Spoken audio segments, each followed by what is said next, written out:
दर्शक दिन नमस्कार सम्पूर्णमा मेरो युट्युब च्यानलमा स्वागत छ। आज कान्छी रिभ्यू लिएर आएको छु। सुरुदेखि अन्तिमसम्म हेर्नुहोला। र हौ त दाजु, उसको देउहार अनि कान्छी र उसको दाइहरू सँगै गएर हौ त होटलतिर खाना खान खोज्छन् र त्यहाँ खाना खाएर जाउँ भन्छन्। अनि त्यतिकैमा चाहिँ हात धुनु पाइन्छ भन्छ उसको दाइले चाहिँ। अनि एउटा केटीले भाँडा धोइरहेको हुन्छ र अनि उसको हात छम्काउँदाखेरि चाहिँ उता लाग्छ र उनीहरू चाहिँ माफ गर्नुहोस् है, सरी है भन्छ। र उता चाहिँ उनीहरू मन परा भइरहेको हुन्छ र उसले मन पराइरहेको हुन्छ। र अनि त्यतिकैमा चाहिँ उसको त्यो ठोकिन पुग्छ उसको काम गर्ने केटी र उसको दाइ चाहिँ। अनि त्यतिकैमा चाहिँ ग्लासहरू फुटेको हुन्छ र त्यहाँदेखि फेरि साउनीले चाहिँ यति धेरै कराउँछ, यति ए दिदी के छ तपाईँको, ध्यान दिएर हेर्नु परेन, ग्राहकसँग ठोकिँदै हिँड्ने भनेर ऊ रिसाउँछ।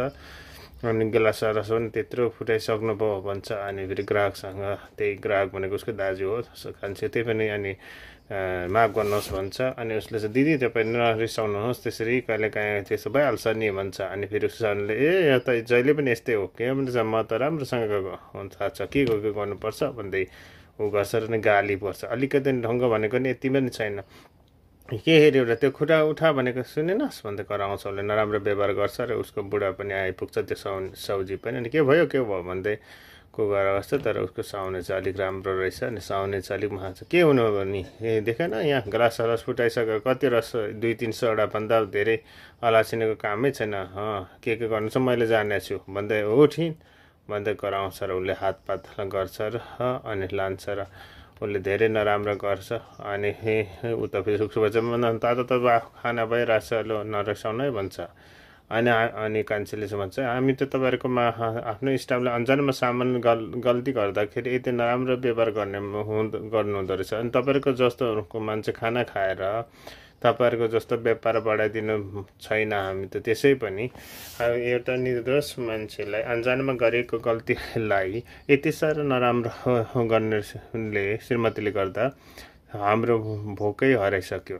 त्यस्तै नराम्रो व्यवहार देखेपछि हामीले कसरी खाना खान सक्छौँ?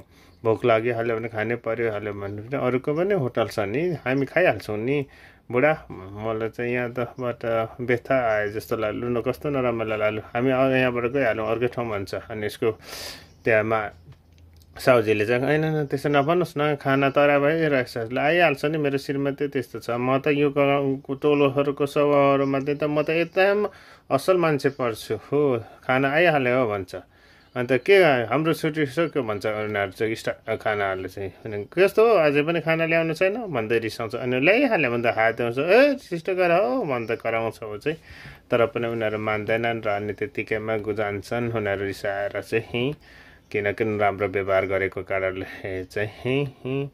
अनि दाइ चाहिँ कहाँ जानु भयो होला भन्दा कुरा छ। अनि उता सुनिराखेको हुन्छ, यहीँ खिचे हुन्छ, अब 1 महिनाभरि म तँलाई यहाँ काम गर्छु भन्छ। अनि मैले त के गर्नु, बिजोग गर्नु छ, बिन्ती छ भन्छ त्यो गर्ने। तँ पनि यस्तो नगर्न त, म पनि त्यस्तो गर्दिनँ हुन्छ। कहिले भाँडा फुटाएको छ, कहिले पानी ल्याउने गाग्री पुच्याएको छ, मेरो यति धेरै क्षति हुँदा तँलाई त दिने मैले भन्छ। अनि त्यो काम गर्ने चाहिँ होइन मैले जानी गरेको होइन नि साउने, त्यो त मैले त ठोकेर भाँडा खस्यो मात्र, मैले त कहिले गाग्रीले पराउँछ, चप्पल लागेको लड थाहै नभए पाइनँ, त्यही भएर गाडी कुच्चेमा 2-4 भन्दैमा त्यसरी महिनैभरिको मेरो कामको तलबको काटिदिने कुरा गर्नुहुन्छ साउने, बिन्ती छ भन्छ। अनि साउनेले के गर्ने के नगर्ने मलाई सिकाउँछस् भन्दै एक झापट घन्न आएको छ। अनि फेरि उसको कान्छीको दाइले चाहिँ हात समाएर चाहिँ त्यसरी कर्मचारीले त्यसरी हात उठाउनु लाग्छ छैन, काममा राख्नु मन छैन भने एकपल्ट नराख्नुहोस्, अरूलाई शोषण पाइँदैन भन्दै। अनि फेरि त्यो साउनेले चाहिँ के पाउँछ के पाउँदैन तपाईँले सिकाउने, यसरी आएर छोरी मान्छे हात हाल्नु लाज लाग्दैन तपाईँलाई, तपाईँको यसको भन्छ।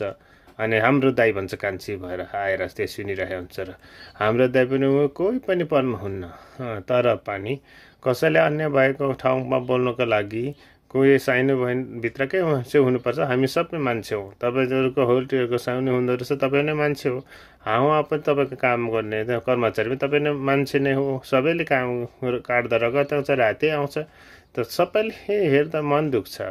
त्यसैले कसैले पनि कसैलाई यसो हेप्नु मिल्दैन। जब 2-4 भाडा फुट्दैमा आफ्नै काम गर्ने मान्छेलाई यस्तो नराम्रो व्यवहार गर्नु लाज लाग्दैन तपाईँहरूलाई? यस्तो पनि हुन्छ भन्छ। अनि फेरि त्यो उनले चाहिँ तिमीहरूको भाडा फुटेको भए चाहिँ थाहा हुन्छ, अर्काको भाडा फुट्छ रिस उठ्दैन भन्छ। अनि कान्छेले चाहिँ त्यो पहिले त्यसरी रिसाएपछि त्यो भाडाहरू जोडिन्छ त, जोड्यो त, फुट्ने त्यो भाडा त फुटिसक्यो। आइन्दादेखि काम गर्दाखेरि अलिकति ध्यान दिएर गर्नु सम्झाउनु भएको भए त सकिहाल्थ्यो नि।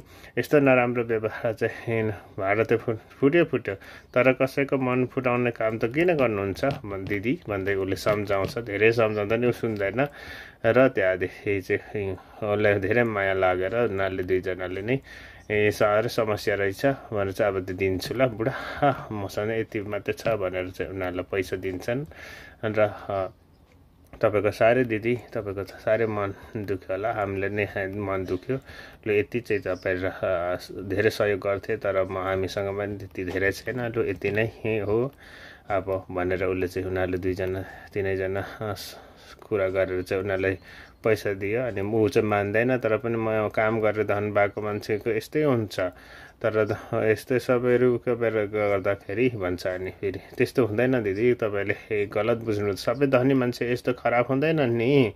असल मान्छेहरू त जस्तो सुकै धनी भए तापनि अरूलाई राम्रो व्यवहार गर्छन् ल भन्दै उसले दिन्छ। तर ऊ पनि मान्दैन, त्यही पनि हजुरहरूले त भगवान नै बनेर आउनुभयो मेरो लागि भन्दै कुरा गर्छ। अनि उसको दाइलाई पनि छक्क पर्छ र दाइ लु गाडी जाने बेला जाउँ भन्छ ल। यत्तिकैमा उनीहरू जान्छन् र उता केटीले पनि उता सम्झिन्छ त्यो केटालाई र उसको दाइलाई, अनि उता दाइले पनि त्यो केही काम गर्ने केटीलाई सम्झाउँछ। हस् त आजलाई भिडियो यति नै, अर्को भिडियोको लागि पर्खिनु पनि छ। हस् त, जय नेपाल।